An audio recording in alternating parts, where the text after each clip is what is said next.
गांधी ने एक बार फिर विदेशी धरती से देश की चुनावी प्रक्रिया और चुनाव व्यवस्था पर सवाल खड़े किए हैं। जर्मनी दौरे पर गए राहुल गांधी ने बर्लिन के कॉलेज में आयोजित कार्यक्रम में भारत में लोकतंत्र पर हमला होने, देश की चुनावी व्यवस्था में गड़बड़ी होने की बात कही। राहुल गांधी के बयान पर देखिए, बीजेपी ने बेहद कड़ी प्रतिक्रिया दी है।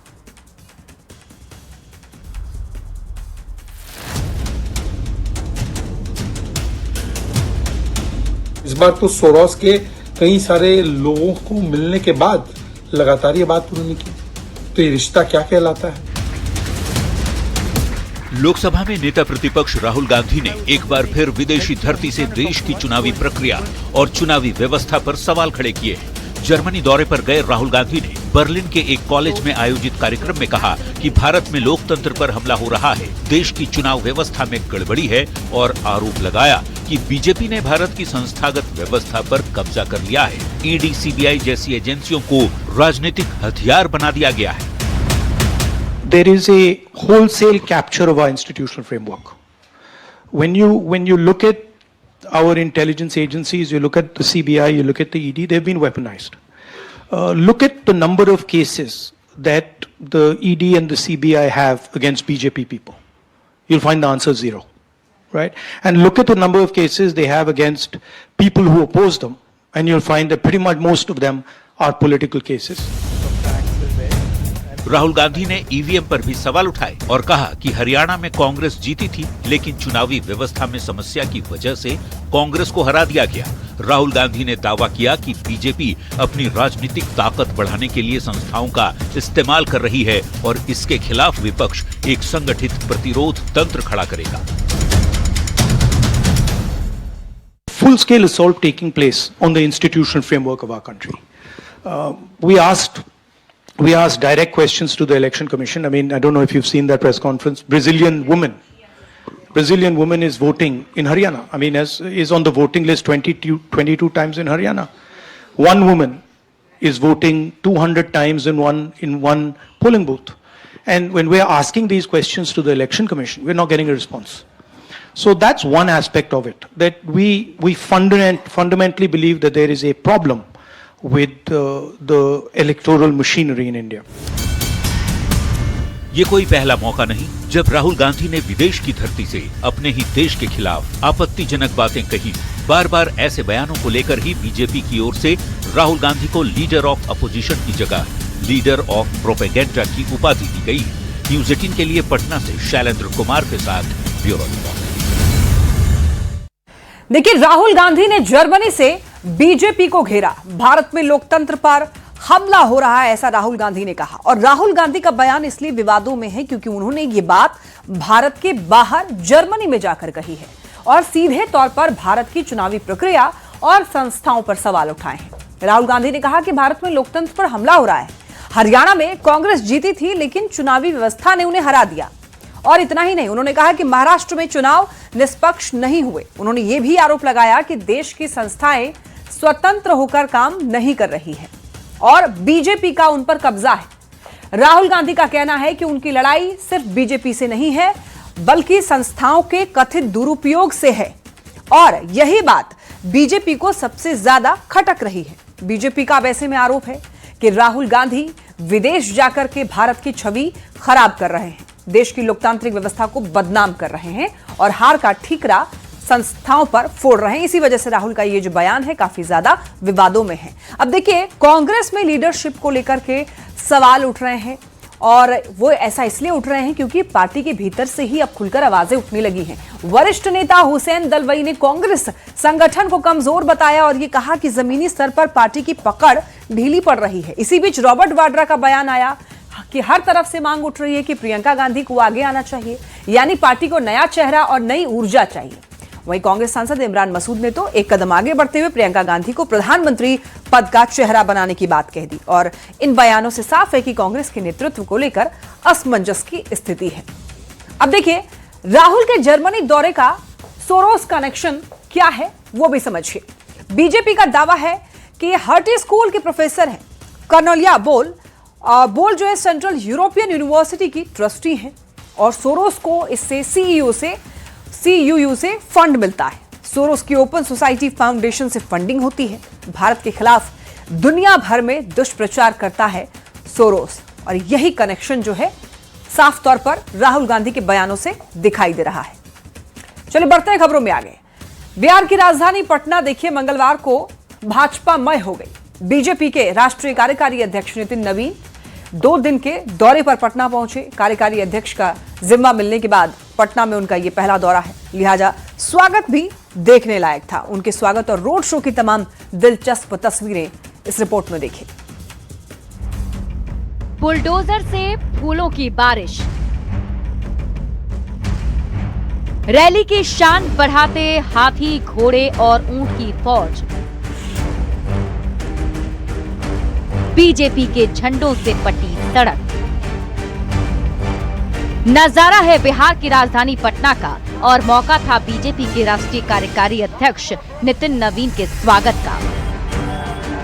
42 साल के नितिन नवीन बीजेपी के राष्ट्रीय कार्यकारी अध्यक्ष बनाए जाने के बाद पहली बार पटना दौरे पर आए, जहां पटना एयरपोर्ट पर पहले मिथिला के पाग और मखान के माला के साथ उनका स्वागत हुआ। इसके बाद एयरपोर्ट से ही नितिन नवीन रथ पर सवार होकर निकले और यहीं से उनके भव्य रोड शो का आगाज हो गया। रथ पर उनके साथ उप मुख्यमंत्री सम्राट चौधरी, उप मुख्यमंत्री विजय सिन्हा और बीजेपी प्रदेश अध्यक्ष संजय सरावगी मौजूद रहे। 6 किलोमीटर तक चलने वाला ये रोड शो किसी शक्ति प्रदर्शन से कम नहीं था।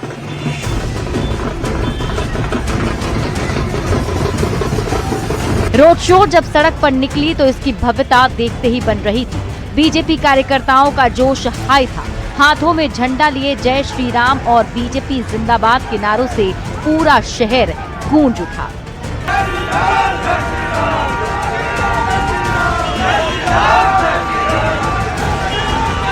नितिन नवीन के रोड शो में बीजेपी के तमाम दिग्गज नेता शामिल हुए। हालांकि इस दौरान कुछ नेताओं को आने में देरी जरूर हुई, तो फिर क्या था, समय पर पहुंचने के लिए नेताओं ने दौड़ लगा दी। दरअसल रास्ते में भारी जाम लगा था, जिससे कई नेता ट्रैफिक में फंस गए, जिसके बाद उप मुख्यमंत्री विजय सिन्हा, मंत्री दिलीप जायसवाल और राष्ट्रीय संगठन मंत्री ऋतुराज सिन्हा समेत कई नेता गाड़ी से निकलकर दौड़कर रोड शो में शामिल हुए। बिहार में बीजेपी की बम्पर जीत के बाद नितिन नवीन को बीजेपी का राष्ट्रीय कार्यकारी अध्यक्ष बनाना बीजेपी की एक बड़ी रणनीति है। एक युवा चेहरे को पार्टी की कमान सौंपने से न सिर्फ बीजेपी युवाओं के बीच पकड़ को और मजबूत कर रही है, बल्कि पार्टी में नेक्स्ट जनरेशन को तैयार करने की कवायद तेज हो गई है। विवादों से दूर रहने वाले नितिन नवीन, जिनकी जमीनी कार्यकर्ताओं के बीच अच्छी पकड़ रही है, छत्तीसगढ़ विधानसभा चुनाव में बीजेपी के सह प्रभारी के तौर पर उन्होंने बूथ स्तर पर जो काम किया, उसका नतीजा था कि छत्तीसगढ़ में बीजेपी की वापसी हुई। लिहाजा उनको सर्वोच्च जिम्मेदारी सौंपना आने वाला पंचायत चुनाव हो या बंगाल विधानसभा चुनाव बीजेपी के लिए फायदेमंद साबित हो सकता है। पटना से संवाददाता रवि एस नारायण, धर्मेंद्र और शैलेंद्र कुमार की रिपोर्ट। आइए नितिन नवीन के संकल्प को समझते हैं। देखिए, बीजेपी के राष्ट्रीय कार्यकारी अध्यक्ष बनने के बाद पहली बार नितिन नवीन बिहार पहुंचे। नेताओं और कार्यकर्ताओं ने उनका बेहद ही गर्मजोशी से स्वागत किया। भव्य स्वागत उनका किया गया, ग्रैंड वेलकम किया गया। कार्यकर्ताओं में नई जान फूंकने की कोशिश की गई। पंचायत से लेकर के पार्लियामेंट तक भगवा लहराने की अपील की गई और प्रधानमंत्री मोदी ने यह कहा है कि 1 लाख युवा नेतृत्व को तैयार करना है। पीएम मोदी का सपना तभी पूरा होगा जब बिहार के युवा पंचायत का प्रतिनिधित्व करेंगे। और अगले साल देखिए, बिहार में पंचायत चुनाव होने वाला है। अगले साल पश्चिम बंगाल में भी विधानसभा का चुनाव है। इसके अलावा केरल, तमिलनाडु और पुडुचेरी के साथ असम में भी चुनाव है। तो युवा नेतृत्व को बढ़ावा बीजेपी की ओर से दिया जा रहा है। नितिन नवीन का बयान उसी लक्ष्य की ओर इशारा कर रहा है। पार्टी पंचायत से लेकर के प्रदेश और पार्लियामेंट तक पकड़ मजबूत करना चाहती है बीजेपी। और बीजेपी के राष्ट्रीय कार्यकारी अध्यक्ष बनने के बाद नितिन नवीन का बिहार आना सिर्फ एक औपचारिक दौरा नहीं, बल्कि पार्टी की बड़ी रणनीति का साफ संकेत है। चलो बढ़ते हैं खबरों में आगे। कांग्रेस सांसद शशि थरूर एक बार फिर से सुर्खियों में हैं और एक बार फिर उनके बयान पर सियासत हो रही है। दरअसल शशि थरूर ने दिल खोलकर बिहार और बिहार में हुए विकास कार्यों की तारीफ की, जिससे सियासत सुलझ चुकी है। देखिए रिपोर्ट में।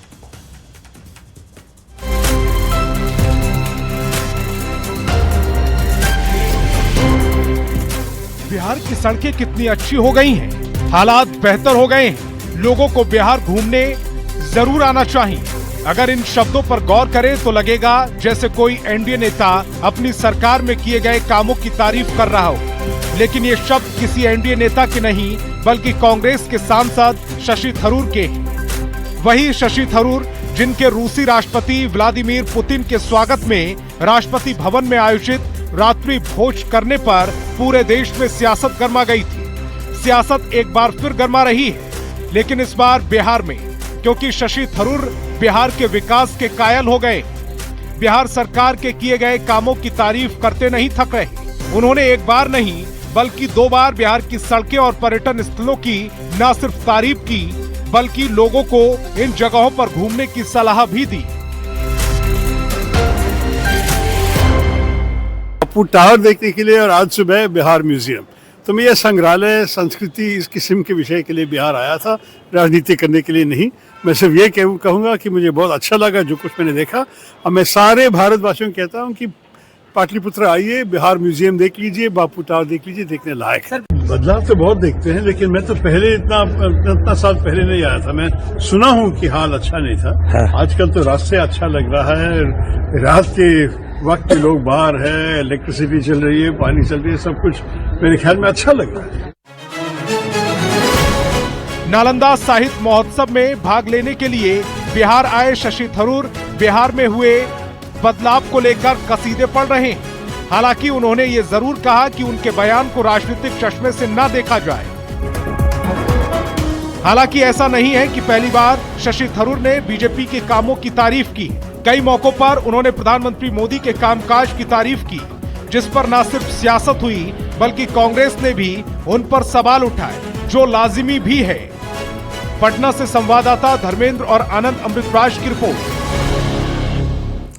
अब ये समझिए कि आखिर शशि थरूर ने बिहार की तारीफ क्यों की है। तो कांग्रेस नेता शशि थरूर देखिए नालंदा विश्वविद्यालय के कार्यक्रम में बिहार आए हुए थे। इस दौरान थरूर ने बिहार की संस्कृति की जमकर तारीफ की। नीतीश सरकार की थरूर ने जमकर तारीफ की, बिहार सरकार के विकास कार्यों की सराहना की। इससे पहले थरूर पीएम मोदी की भी तारीफ कर चुके हैं।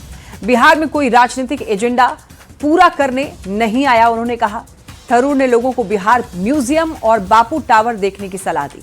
प्राचीन नालंदा विश्वविद्यालय को असाधारण संस्था बताया। नालंदा विश्वविद्यालय का पुनर्निर्माण ऐतिहासिक कदम है, ऐसा शशि थरूर ने कहा है, और इसी को लेकर के कांग्रेस खेमे में मिर्ची भी लगी हुई है। चलिए बढ़ते हैं खबरों में आगे। अब बात करेंगे बिहार के हेल्थ सिस्टम की, खुलती पोल की। एक रिपोर्ट के जरिए आपको समझाएंगे कि हाईटेक स्वास्थ्य विभाग का दावा करने वाले महकमे में टॉर्च की रोशनी में मरीजों का इलाज आखिर क्यों किया जा रहा है। सोमवार को गोपालगंज सदर अस्पताल से तस्वीर सामने आई थी, तो मंगलवार को जमुई से आई तस्वीर व्यवस्था पर गंभीर सवाल खड़े कर रही है। स्वास्थ्य व्यवस्था की पोल एक बार फिर खुलती नजर आई जमुई में, जहां सदर अस्पताल में मंगलवार सुबह इमरजेंसी वार्ड में 1 घंटे से ज्यादा समय तक बिजली गुल रही। ऐसे में मरीजों का इलाज मोबाइल टॉर्च की रोशनी में ही करना पड़ा। इससे जुड़ा एक वीडियो सोशल मीडिया पर वायरल हो रहा है। बिजली गुल होने के कारण डॉक्टरों और उनके सहयोगियों को मोबाइल फोन की टॉर्च जलाकर मरीजों का उपचार करना पड़ा। इस दौरान आग से झुलसे एक युवक का इलाज भी मोबाइल की रोशनी में ही किया गया। आग ताप रहा था। अच्छा। और अचानक से ध्यान नहीं दिया, लोग इसका पकड़ लिया। ओ, कहाँ पर आग ताप रहा? मसौली चौक पर। अच्छा, क्या नाम उसका? असलम खान। असलम खान। तो यहाँ सदर अस्पताल लाए? सदर अस्पताल लाए, ट्रीटमेंट हो रहा है, दवाई चल रहा है। अच्छा, तो यहाँ देखे कि अंधेरे में इलाज चल रहा है? 10-15 मिनट से अभी लाइट नहीं है। 10-15 मिनट से लाइट नहीं है? कुछ पता चला कि काहे न लाइट है? टेक्निकल प्रॉब्लम कुछ होगा। ऐसी तस्वीरें आए दिन सुर्खियां बनती हैं। गोपालगंज के मॉडल सदर अस्पताल से भी सोमवार को ऐसी ही तस्वीर सामने आई थी, जहां बिजली गुल होने पर अंधेरे में टॉर्च की रोशनी जलाकर मरीजों का इलाज किया गया था। वीडियो में साफ देखा जा सकता है कि मरीज के साथ आई महिला मोबाइल का टॉर्च जलाकर खड़ी है और डॉक्टर इलाज कर रहे हैं। ऐसी तस्वीरों से सवाल उस सिस्टम पर उठ रहा है जिसे वर्ल्ड क्लास बनाने का दावा महकमा करते नहीं थकता। न्यूज़ 18 के लिए जमुई से केसी कुंदन और गोपालगंज से गोविंद कुमार। तो हेल्थ सिस्टम की पोल खोलती हुई कुछ तस्वीरें आप देख रहे हैं। जमुई सदर अस्पताल में टॉर्च की रोशनी में इलाज किया जा रहा है। ऑपरेशन थिएटर में भी टॉर्च की रोशनी से इलाज पर अब सवाल खड़े हो रहे हैं। गोपालगंज सदर अस्पताल से भी ऐसी ही तस्वीर सामने आई थी। लगातार दूसरे दिन 2 सरकारी अस्पतालों की तस्वीर मुंह चिढ़ा रही है, हाईटेक स्वास्थ्य व्यवस्था के दावे पर सवाल खड़े कर रही है। अब देखिए, सदर अस्पताल की सुविधाओं को समझते हैं। यह जिले का सबसे बड़ा अस्पताल होता है और यहां पर सामान्य ओपीडी, इमरजेंसी सेवाएं मौजूद होती हैं। Blood test, X-ray, ultrasound, ECG की सुविधाएं यहां पर होती है। इसके अलावा दवाइयां कई विशेषज्ञ विभाग में मौजूद होते हैं। ब्लड बैंक के साथ ही आधुनिक ऑपरेशन थिएटर भी होती है। मरीजों के लिए सदर अस्पताल एक महत्वपूर्ण केंद्र माना जाता है, लेकिन इसके बावजूद आप देखिए स्वास्थ्य व्यवस्था की बदहाली कि यहां पर टॉर्च की रोशनी में इलाज करते हुए डॉक्टर्स दिखाई दे रहे हैं। चलिए बढ़ते हैं खबरों में आगे। बांग्लादेश में हिंदुओं के साथ जारी बर्बरता के विरोध में देखिए दिल्ली में आक्रोश देखा गया। हजारों लोग चाणक्यपुर स्थित बांग्लादेश उच्चायोग के बाहर पहुंच गए, जोरदार हंगामा किया।